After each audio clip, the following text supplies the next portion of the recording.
देख रहे हैं इन डार्क राजकुमार के साथ। तो चलिए बढ़ते हैं आज की कहानी की ओर।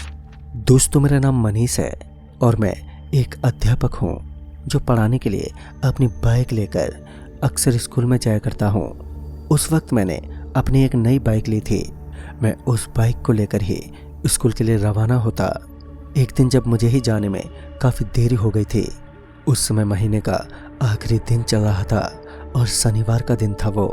तो ऐसे में हमारी ड्यूटी सुबह से लेकर रात के करीब 8 बजे तक होने वाली थी, लेकिन मुझे अपना पूरा काम निपटाना था। तो ऐसे में मुझे ज़्यादा समय भी लग सकता था, क्योंकि आज मैं सही समय पर विद्यालय में नहीं पहुंच पाया। खैर, फिर मैं स्कूल में पहुंचा और अपना काम स्टार्ट करने लगा। दरअसल उस दिन हमें रजिस्टर के काम करने थे, जो कि महीने के आखिरी दिन में होते हैं। काम करते करते काफ़ी वक्त बीत चुका था और अब रात का समय होने लगा, लेकिन तभी स्कूल के प्रधानाध्यापक मेरे पास आए और उन्होंने बताया कि आज नीरज सर स्कूल में नहीं आए हैं, तो उनका काम भी मुझे ही निपटाना है और मेरे साथ साथ प्रधानाध्यापक भी काम करते रहेंगे।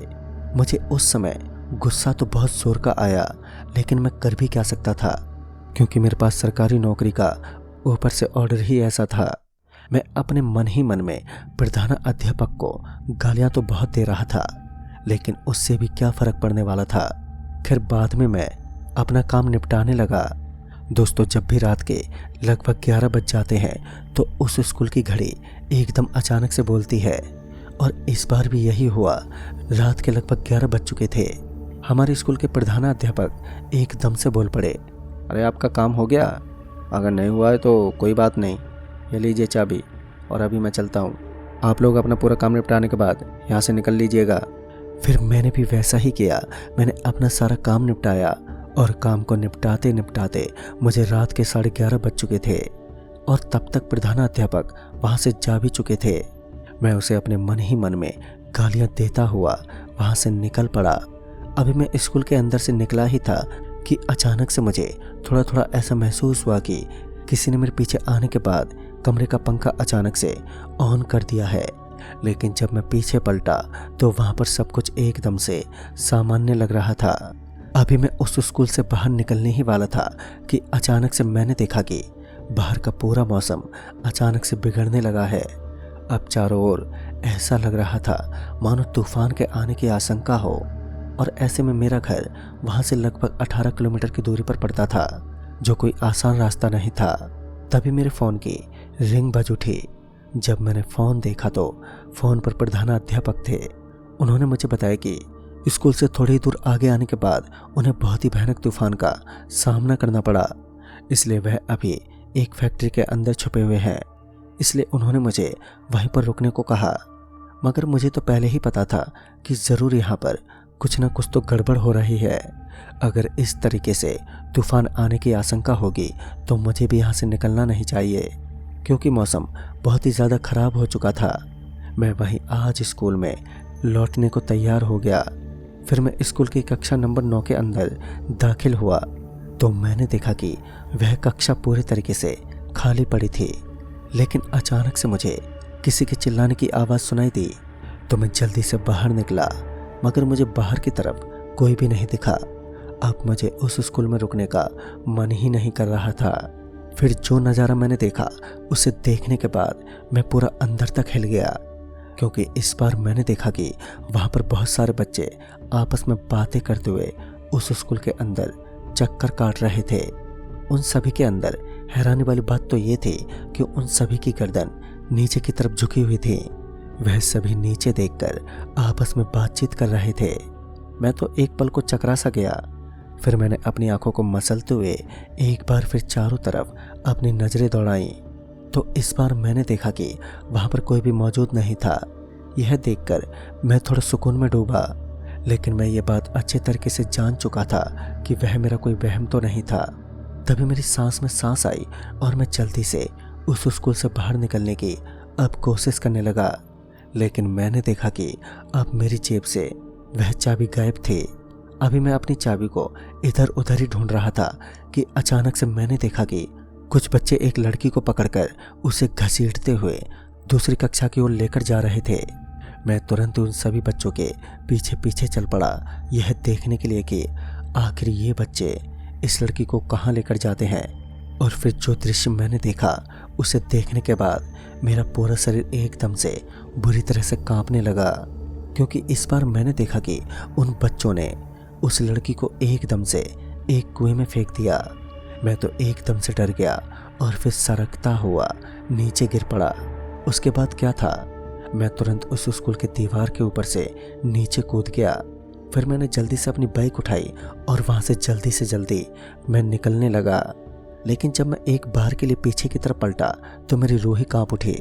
दरअसल इस बार मैंने देखा कि मेरे पीछे की तरफ मुझे वही लोग नजर आ रहे थे जो कि मैंने कुछ देर पहले उस स्कूल में देखे थे, यानी कि वही सारे स्टूडेंट।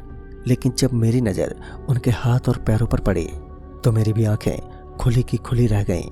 दरअसल मैंने देखा कि उनमें से किसी का सर फटा हुआ था तो किसी का मुंह उखड़ा हुआ था। उन सभी के शरीर बहुत ही डरावने लग रहे थे और इसी वजह से मेरा अपनी बाइक से संतुलन बिगड़ गया और फिर मेरी बाइक जाकर एक पेड़ से टकरा गई। बाइक पेड़ से टकराने के साथ ही मैं नीचे गिर पड़ा। फिर धीरे धीरे मेरी आंखें एकदम से बंद होने लगी। मेरी आंखों के सामने अंधेरा छाने लगा। चारों तरफ का माहौल एकदम सुनसान सा बना हुआ था। मुझे ऐसा महसूस हुआ कि कोई मुझे यहाँ से ऊपर उठाकर कहीं पर लेकर जा रहा है। फिर जब मैंने अपनी नज़रें चारों तरफ घुमाई तो मैंने पाया कि किसी ने मुझे एक चारपाई पर लेटा रखा है और वहीं पर कुछ लोग राम नाम का सत्य है इसका जाप कर रहे थे। फिर जब मैं उठ खड़ा हुआ और चारों तरफ देखने लगा तो मैंने देखा कि वहाँ पर मुझे शमशान घाट की राख दिख रही थी, यानी कि अब मैं एक शमशान घाट में फंस चुका था। फिर मैं ज़ोर ज़ोर से चिल्लाने लगा, छोड़ दो मुझे, मैं जिंदा हूँ। लेकिन फिर मैंने गौर किया कि मेरी आवाज़ मेरे मुंह से बाहर तक नहीं निकल पाई। वह कैसी जगह थी जहाँ मैं बोल नहीं पा रहा था। मैं अपनी पूरी ताकत लगाकर भी बोल ही नहीं पाया। फिर अचानक से किसी ने मेरे सर पर जोर से मारा, लेकिन वो चोट इतनी भारी थी कि मैं नीचे गिर गया। मैं तुरंत ही उस चारपाई से नीचे कूद गया और फिर जब मैं चारपाई से नीचे कूदा तो मैंने देखा कि वह कोई चारपाई नहीं बल्कि मरे हुए आदमी को लेकर जाने वाली पगडंडी थी। उसे देखकर मेरे तो होश ही उड़ गए। आज यह लोग मुझे जिंदा ही जला देते, लेकिन अभी भी मैं कहाँ बचा था। अभी भी वह सारे लोग मेरे पीछे पड़े हुए थे। फिर अचानक से मैंने देखा कि वह सभी एक आदमी को पकड़कर उस जगह पर लेकर आए हैं। फिर जब मेरा ध्यान वहीं पास की ही झाड़ियों पर गया तो मैंने देखा कि यह तो हमारे स्कूल का पीछे वाला बैकग्राउंड था। स्कूल के इस बैकग्राउंड को देखते ही मैं तो एकदम से हैरान रह गया, यानी कि अभी तो मैं उस स्कूल के अंदर ही फंसा हुआ था। और फिर जब मेरी नज़र सामने पड़ी तो मैंने देखा कि हमारे स्कूल का एक लड़का जिसका नाम आकाश था, जिसकी कुछ दिनों पहले ही हमारे स्कूल के अंदर खाई में गिरने से मौत हो गई थी। जब मैंने ध्यान दिया कि आखिर मैं इस जगह पर कैसे पहुंच गया तो मुझे याद आया कि मैं जिस जगह से अपनी बाइक से नीचे गिरा था वह वही जगह थी। वह जगह बिल्कुल हमारे स्कूल के पीछे ही पड़ती थी। फिर आकाश ने मुझे वहाँ से जल्दी भगाने का इशारा किया, लेकिन जब मैं वहाँ से निकलने की कोशिश करने लगा तो मेरा पूरा शरीर एकदम से अकड़ चुका था और फिर किसी ने मेरा हाथ पकड़ लिया और फिर मुझे जानबूझकर वहाँ से घसीटने की कोशिश करने लगा। कुछ लोग आकर मुझे पकड़ने लगे। उन्होंने मुझे एकदम से उठा लिया और फिर वहीं की एक लकड़ियों के बंडल पर लिटा दिया। फिर उसके बाद वो लोग मुझे आग लगाने लगे। मैं अपने आप को जिंदा जलने पर चुप कैसे रह सकता था। मैं बहुत ही जोर जोर से अब चीखने लगा। मेरी चिल्लाहट चारों ओर इस कदर फैलने लगी कि वहाँ चारों तरफ सिर्फ मेरी चीख की आवाज़ ही सुनाई दे रही थी। मुझे बहुत सारे लोगों की चलने की आवाज़ें सुनाई देने लगी जो कि बहुत ज़्यादा शोर मचाते हुए उस तरफ चले आ रहे थे, लेकिन तब तक मुझे कोई भी बचाने वाला वहाँ पर दिखाई नहीं दिया। फिर एक बूढ़ा आदमी जिसके हाथ में एक बड़ी सी लकड़ी थी तो वो अचानक ही वहाँ पर पहुँच गया। उस बूढ़े आदमी के वहाँ पहुँचते ही अचानक से वह सभी आदमी वहाँ से गायब हो गए, यानी कि वह सभी स्कूल के स्टूडेंट जो कि कुछ देर पहले मुझे इस लकड़ी के बंडल पर जान से जलाने की कोशिश कर रहे थे। और फिर उसके पीछे पीछे मुझे बहुत सारे आदमी मेरी तरफ आते हुए दिखे। फिर मैंने देखा कि आकाश नाम का वह लड़का जो कि कक्षा में काफ़ी होनहार भी था, वह मुझे दीवार पर खड़ा हुआ दिखाई दे रहा था और फिर अचानक से वह वहाँ से गायब हो गया। फिर उन्होंने मुझे वहाँ से जल्द उठाया और फिर घर लेकर पहुँच गए। उन्होंने बताया कि इस स्कूल के अंदर काफ़ी सालों पहले आग लग गई थी। उस आग लगने की वजह से इस स्कूल में काफ़ी नुकसान हुआ और उसके साथ साथ इस स्कूल में कुछ बच्चों की जलकर मौत भी हो गई थी। अब उस आग लगने का जिम्मेदार कौन था, यह बात तो उस स्कूल के किसी भी मेंबर को पता नहीं थी, मगर जो भी उसके अंदर मौजूद थे वह सब वहीं पर जिंदा जलकर राख हो गए, जिस वजह से उनकी आत्माओं को मुक्ति नहीं मिल पाई और वह आत्मा आज भी लोगों को अपना शिकार बनाकर उन्हें मारने की कोशिश करती है। जब मैंने उनसे यह पूछा कि आखिर आपको कैसे पता चला कि मेरी ज़िंदगी इस वक्त खतरे में फंसी हुई है, तब जाकर उन्होंने बताया कि उनको यह बात किसी बच्चे ने बताई।